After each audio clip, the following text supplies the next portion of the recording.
Welcome, everyone. You found Sanctuary's Coffee and Conversation Show. My name is Myrna Haskell.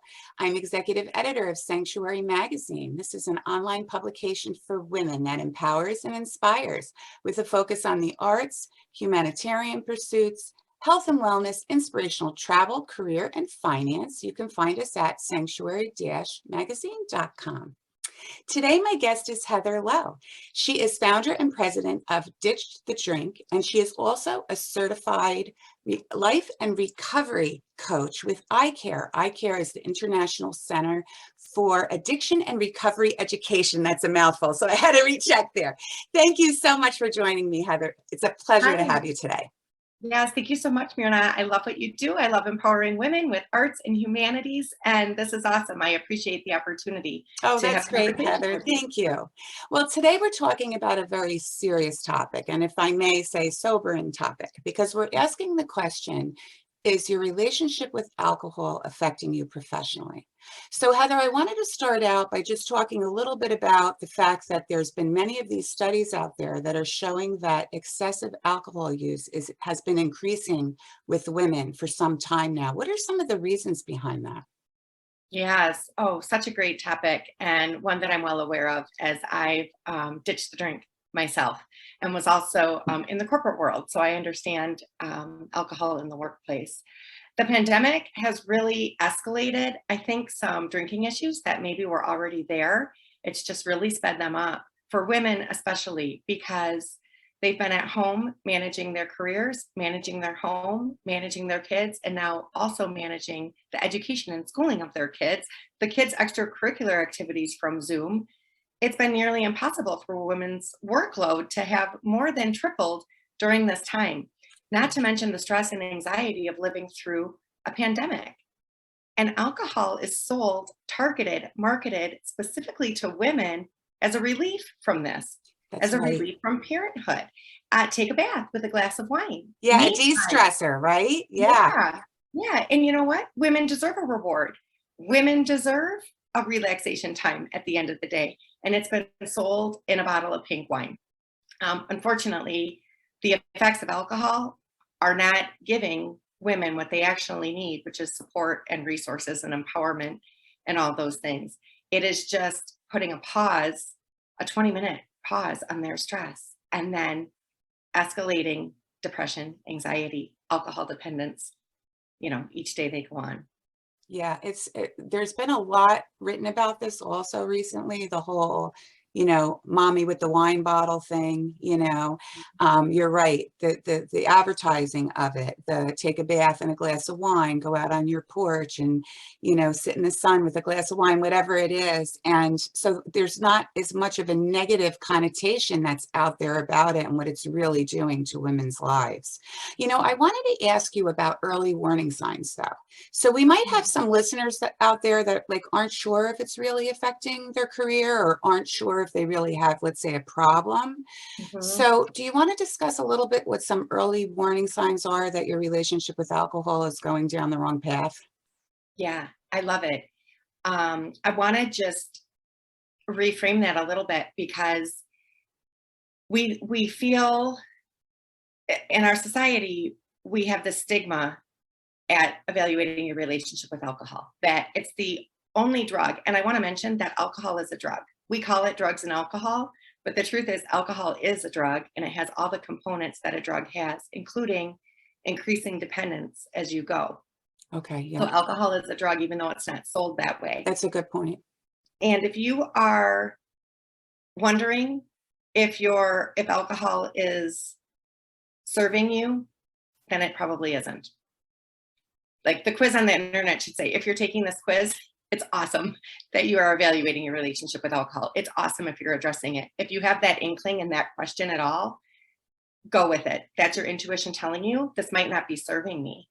Right. And the bigger question, and you don't have to have a label. You don't have to be an alcoholic. There doesn't have to be a rock bottom. You don't have to go to jail or the hospital because of your drinking. That's kind of an old story, I think. You have to get this label and you have to join a certain group and you have to have these devastating consequences from it. A consequence can be waking up and not feeling 100%. Right. A consequence That's can right. be, your kids seeing you maybe a little more buzzed than you would like. So That's right. So I think that's a bit of a message that's out there as well, that if you haven't done something really crazy or hit that, you mentioned rock bottom, or mhm. you got arrested, or you got Right. into a physical fight with somebody because of the state of your mind. It doesn't have to be that. It can be the little things that Yeah. affect you very long term, right? Right, right. Things that take you out of yourself, that don't align with your highest good. And I'll tell you, for me, being not that bad, being a very high functioning drinker, kept me from being awesome for far too long because I didn't have those very obvious consequences. Right. I kept telling myself that I was okay That it when was really, fine. Right. yeah, that it was just like everybody else. It's so normalized, right? I mean, drinking in the morning is normalized. Drinking in the shower is normalized. Having alcohol in your purse, drinking at your kids' sporting events. Our society is obsessed with alcohol. So it's I pretty know in the Zoom predictable. meetings, even we mentioned a little bit Yeah, about the pandemic, right? Everybody got on yeah, these Zoom meetings all of a sudden, and a lot of the different evening events and things, it was, bring your favorite drink along. We're going to have this fun Zoom meeting, right? So we were even doing it when we weren't in physical, in-person situations. We're now doing it on Zoom, right?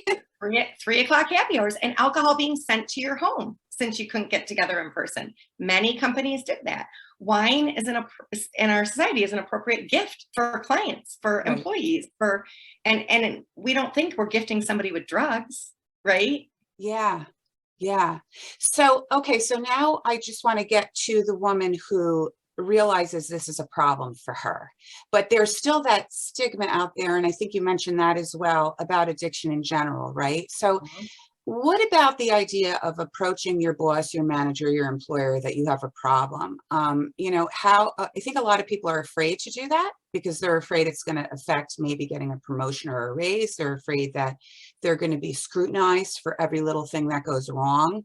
So I just wanted to hear what your thoughts were on that about if, number one, if you should approach, and number two, how to approach an employer Yeah. that you think you're having a problem.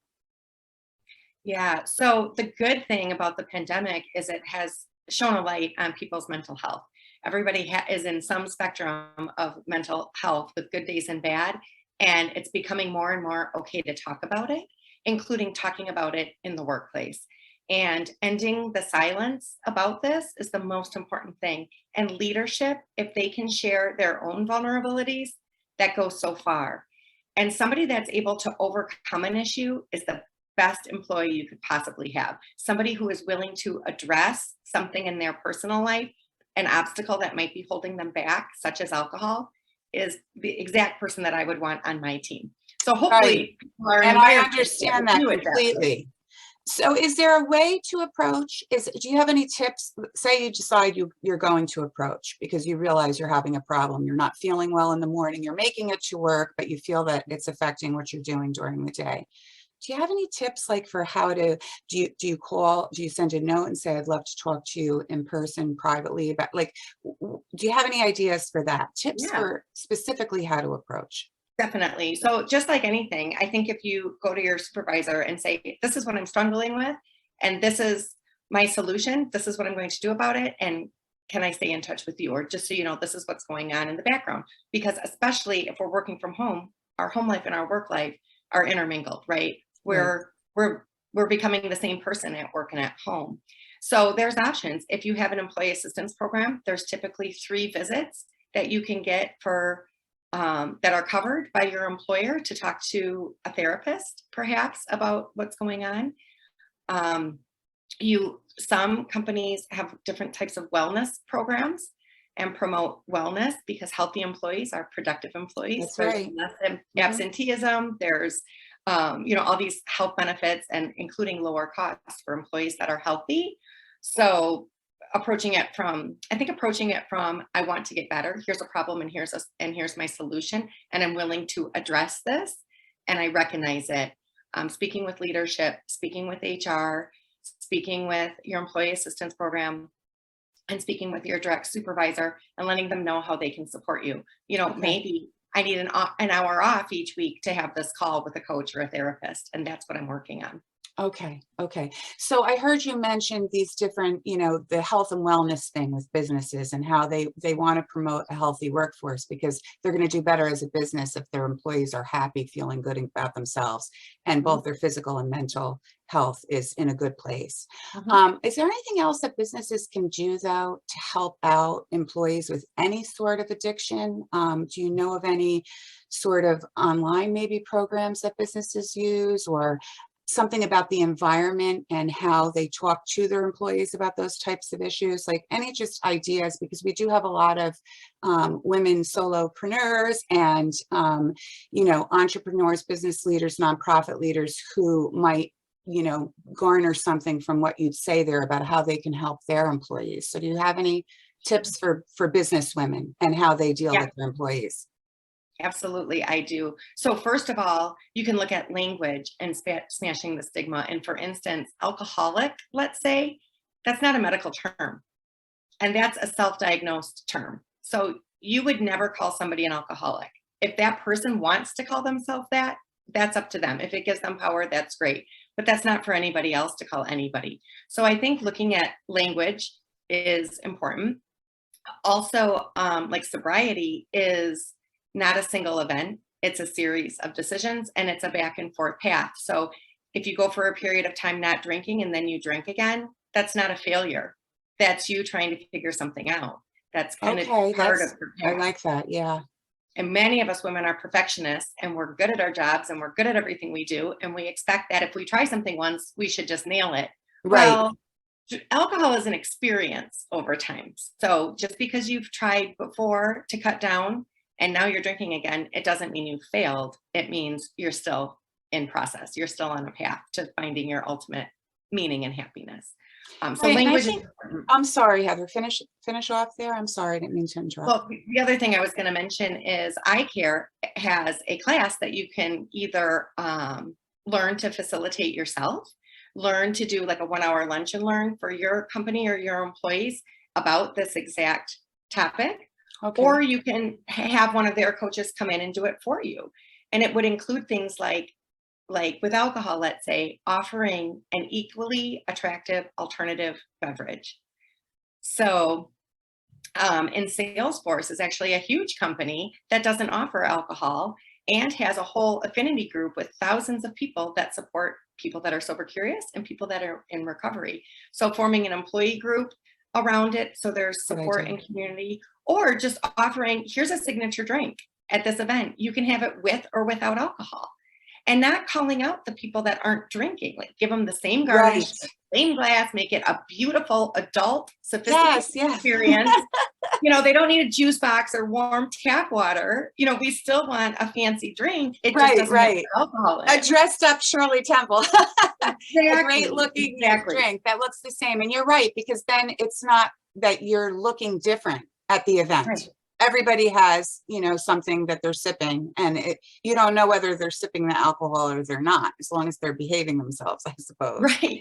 Right. And in the Um, beginning, you're not sure where this is going to go. So you don't want to be called out for not drinking because you might not right. have the answers to it. And just because you're not drinking right now doesn't mean you quit forever. You're still I heard exploring. you, I just wanted to bring this up because I heard you use that term perfectionist. And it just made me think of, we covered this topic a lot in the magazine, the overwhelm, the fact that women, are doing so many different things and they're trying to do everything at 110%, right? And Mhm, that feeling that if they can't do everything at 110%, that they're failing. And so, mhm, so the alcohol temporarily helps them to not feel like they're failing. But then in the end, the morning wake up call, whatever it is, now they feel 10 times worse than they ever felt mhm. initially. Right. So Absolutely. that's, yeah. So it's almost a bit of a hamster wheel that I think some people get on. And they just feel like they can't get off the wheel. So it's that way, I guess, of finding, how do I get off the wheel? How do I, because it is probably a lifelong thing, right? Even if it's been 30 years, you're still day by day, right? Is that true? Yeah. Yeah. So I guess it depends, to each their own, but most of my clients that come to me are high achieving professionals. And they say, I'm disciplined enough everywhere else in my life. I can project manage everything in my life except for this, except for alcohol is a problem for me. And why? And it's because alcohol changes your brain. It's not you, it's alcohol. So first of all, remove that blame and shame from yourself. This is what alcohol does. So that's not you. Right. Reaching out for help is amazing. That's a wonderful step to do. Okay. Well, And again, it can be a relationship. Yeah. Well, I heard you mention ICARE, but you also have a personal journey that I think you're willing to share with our listeners so that they can hear a little bit more about you personally and your journey. And then also maybe tell us a little bit more about ICARE and the services it provides. Sure, absolutely. Thanks for the opportunity. So I grew up in Wisconsin, in a small town, Wisconsin, and my parents met in a beer tent. And I had my first drink at 12. I was going to parties in barns and fields by the time I was 14 every weekend. I drank through high school. I drank through college. This was very regular, very normal, very coming of age in the environment that I was in. I moved to Chicago and had a young urban professional career. We met people. We went to happy hours. There was alcohol on the job. It felt very grown up to me. I quit drinking when I got pregnant. And then after my pregnancies, I switched kind of from beer to wine. And I could have wine at home, sometimes in the afternoon. It felt very European. This was all totally normal. And everybody around me was doing the same. It wasn't until my youngest went to kindergarten and I switched jobs. I had been working part-time and home part-time, and my husband was traveling a lot. I decided to take on a big job. So I took a big job. And in the meantime, my dad died during the interview process. I broke my leg my first week on the job. It was January in Chicago, and I was having to get myself in a broken leg to work every day and try to manage my family at home with these long hours and long commutes. I had 2 friends pass away that were my age without warning, leaving children. Goodness. Yeah, I was asked to do these 3 eulogies within 3 years of time. So I had incredible grief and loss that I did not know how to handle while I was unhappy in a job. I was moving up and up in my career. I left that job, got a bigger job, left that job, got a bigger job. And one of the companies had a beer keg in the office, offered me a beer at my 10 a.m. interview. I turned it down, of course, but teased, like if it was wine, I probably would have had it. There was lots of networking, lots of happy hours, access to decision makers at a happy hour that you wouldn't get in the office. You know, It was almost like drinking was part of the job. Rewards of all you can drink President's Club vacations, right? With all alcohol included everywhere. So anyways, after a series of what I would call sober experiments, drinking and not drinking over 3 years to try to figure this out, I quit for the last time in February of 2018. It has been so amazing to align with myself. I thought alcohol was something that relaxed me, a reward at the end of the day, a way to socialize and celebrate. And it was really just bringing me down, my mental health, my physical health, my relationships, my career. After letting it go, I have found a life of sobriety to be not deprivation at all. It's basically a pair of wings. I have total freedom to live out my dreams. So it's the best thing. So that's the other thing. It's hard to change and let things go, but you might get rid of alcohol, but what you gain is so much more. Your empowerment, your alignment, new friends, new activities, better health, better sleep, better skin, Better sleep. mental health. A lot of us have trouble sleeping too, right? And alcohol just interrupts sleep, right? You might go to sleep right away, but then you wake a few hours in, right? I've read some studies done on that as well, right? Anxiety, where the alcohol wears off and the anxiety increases then at your 3 a.m., heart pounding, sweating, oh my God, full of shame. That's exactly what alcohol does. And because the effect is relaxing when you have it, the effect when it comes down is the opposite. It's increased anxiety. And we're anxious women living in a pandemic anyways. We don't need to add fuel to that fire, right? That's right.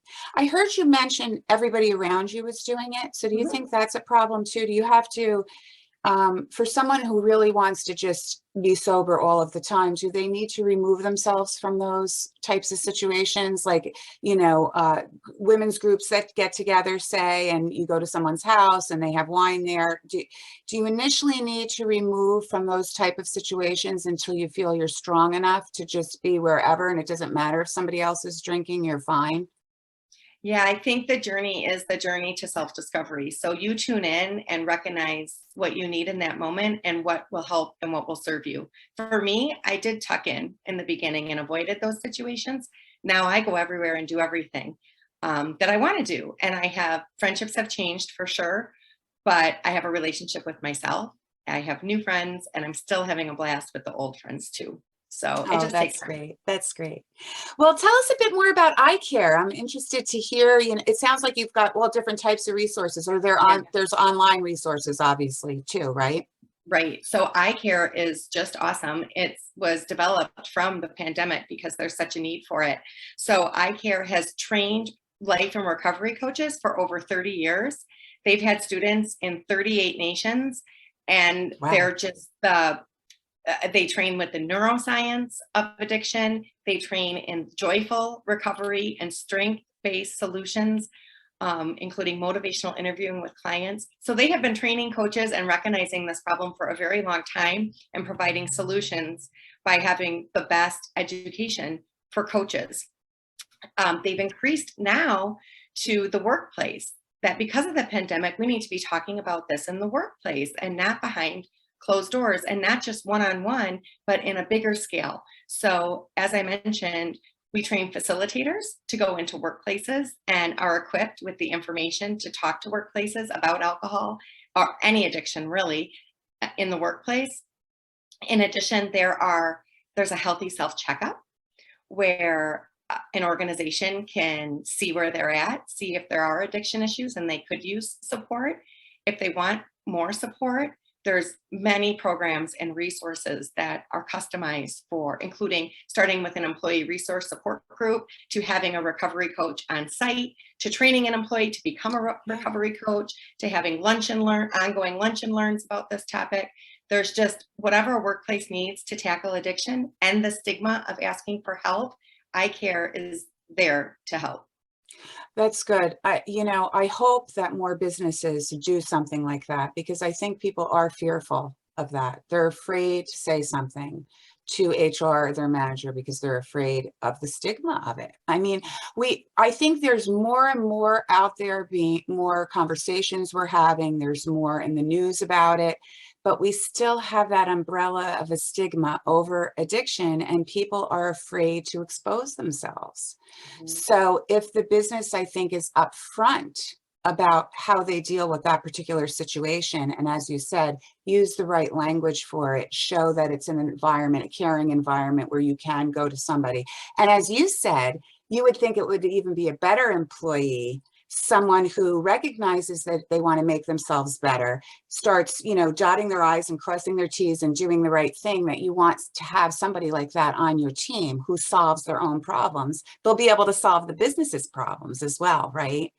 So that's Exactly. a good way to sort of, I think, open things up for employees to feel comfortable no matter what the addiction is. I mean, people have gambling addictions too, right? There's all Oh, types of addictions that can affect your physical and mental well-being. So do you touch upon other things besides alcohol? Does ICARE talk about all types of yeah. addiction when they do these business visits? Yep. I mean, our work presentation starts with who eats too many potato chips, right? Who can't stop at just one Food chip? addiction is a big problem. Right. So it could be anything. It's reaching outside of yourself for something. So that could be a behavior, that could be a substance, it could be many, many things, but iCare is there to help. And I actually have a professional HR certificate as well. Most of my career was spent selling HR solutions. I get the HR side. I present with iCare to train HR specific people in this so they know how to manage it when somebody does come with an issue, or to spot an issue, or to know what your organization needs. And all of us have things, right, that we need Yeah. to work on. So you're not different. And I think saying me too, stories heal, And when we can share that out loud and create a psychologically safe environment for people to speak out loud, to say, I'm struggling with this, everyone else would raise their hand and say, me too. Okay. So it's not that you don't struggle, it's that you can overcome. Right. I love that. I love to leave this with that message. That's terrific, Heather. Well, thank you so much for joining me today on the show. I sincerely appreciate it. I'll close, as I always do, by wishing all of our listeners and our readers good health, happiness, and continued inspiration. Thank you so much for joining us.